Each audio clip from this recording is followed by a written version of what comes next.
Welcome to Club Doom. It's been a minute since I've done one of these. I figured I would show off my Xbox collection for the original Xbox. 360s downstairs in the living room. You know, I got people who like to come over and play Black Ops 1 and Halo 3 and whatnot, so, you know. Yeah, I gotta keep the games downstairs, know what I'm saying? So we got a pretty decent collection here. We got, as you can see at the far left, starting things off right with Soul Calibur 2. Absolute banger. Absolute banger. This was on GameCube, PS2, and as you can see here, the original Xbox. Each version had their own special guest character. For the GameCube, obviously, it was Link from The Legend of Zelda. Makes sense. For PlayStation 2, it was Heihachi. Also makes sense. You know, this was like around the time Tekken 4 or 5 came out, so like, you know, had to have the Hotch in there. Had to have the Hotch. But for Xbox, they didn't really pick an Xbox representative like they did for the other two consoles. They just went with Spawn, like Image Comics Spawn. And you know what? I ain't mad at that. That's a pretty good pick. All things considered, that's a pretty good pick. And he's a pretty good character to play as. So I got that there. Let's see. We got Crash Nitro Kart over here. Let's see. Did I keep Crash Wrath of Cortex? I don't believe I did. Nah, we're not going to see Crash Wrath of Cortex there. But what we are going to see is SSX Tricky, which I've been meaning to get back into. Jet Set Fusion. Yeah, that's right. Oh, well.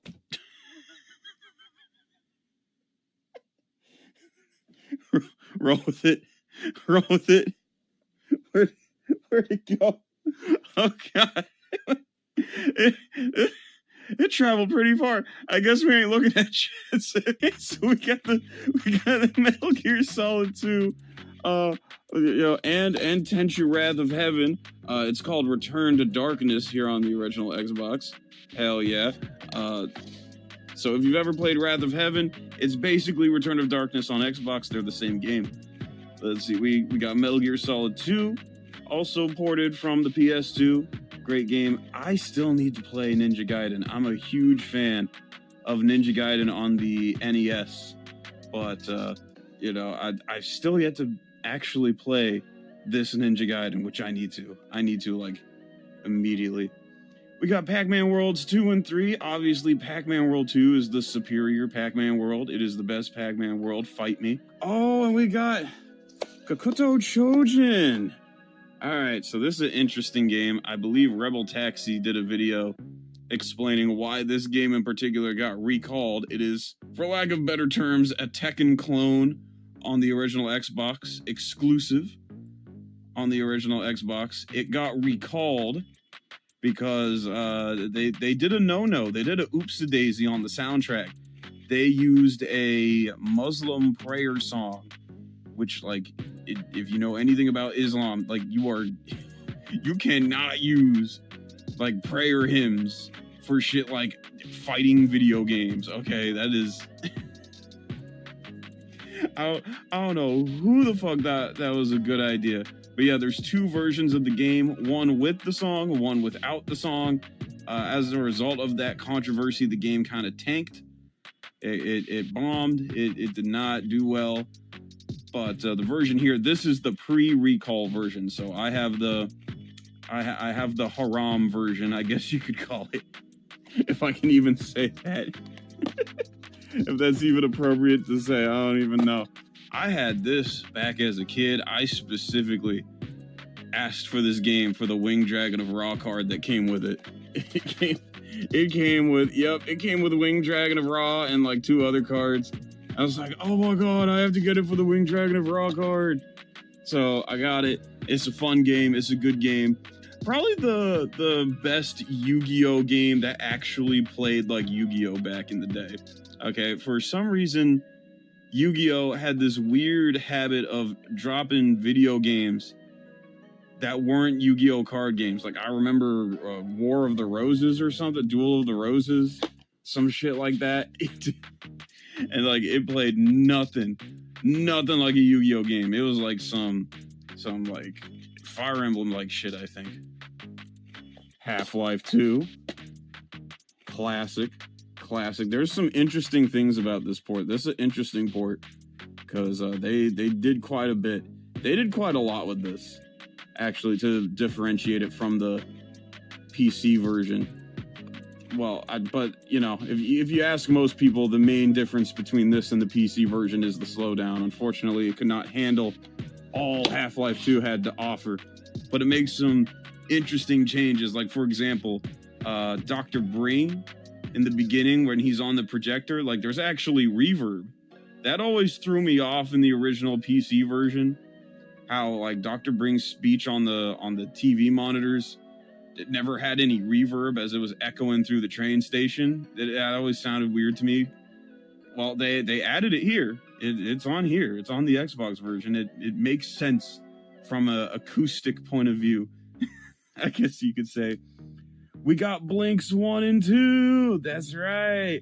I still need to finish the first Blinks. It is difficult. It is hard as hell. It's not so much of a difficulty curve as much as it is a difficulty angle.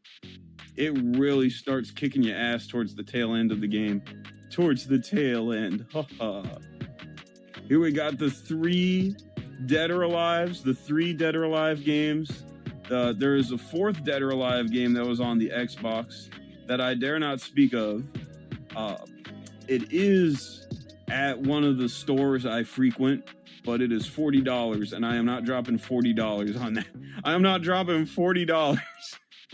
I am not walking up to the owner of the store at the register with $40 and that game in hand and saying, "I'll take this, good sir." Nah, that ain't happening. He gonna give me all kinds of side eyes for like from that point onward. I ain't trying to get side eyes from the owner of the place I go to the most. Okay, that ain't happening. Here we got Doom 3 Resurrection of Evil, and Return to Castle Wolfenstein. Yep, that's right. My favorite of the 3 probably being, well, I mean, Resurrection got Dooms 1 and 2 on it. Does it show it? It doesn't really say. It says it here. Includes Ultimate Doom, Doom 2 Master Levels. You know, this is a fun experience. This is really fun. As well as Doom 3. Return to Castle Duschenstein, I still need to complete.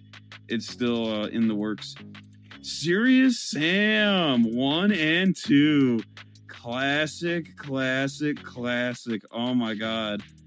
You know, I've been meaning to play Serious Sam 2. I was like, I got it on Steam sale like years ago, and then I forget how, but like my save file got corrupted, and I ain't pick it up since, out of fear that it would just corrupt my save file again. So to just have it on the OG Xbox, so I could just, you know, play it one shot through all the way through, I'm cool with that.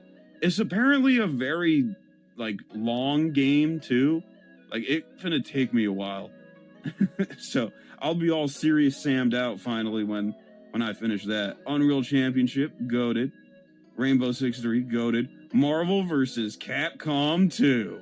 New Age of Heroes. Oh my god. I gotta unlock more shit on here, but you know, if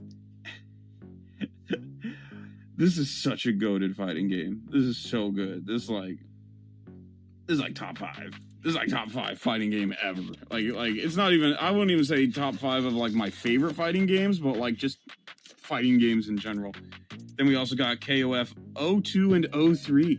2002 and 2003. I think this is one of the, they did this thing in the 2000s with like the PS2 and Xbox era where they would like drop 2 King of Fighters games in one case. They did this on PlayStation as well.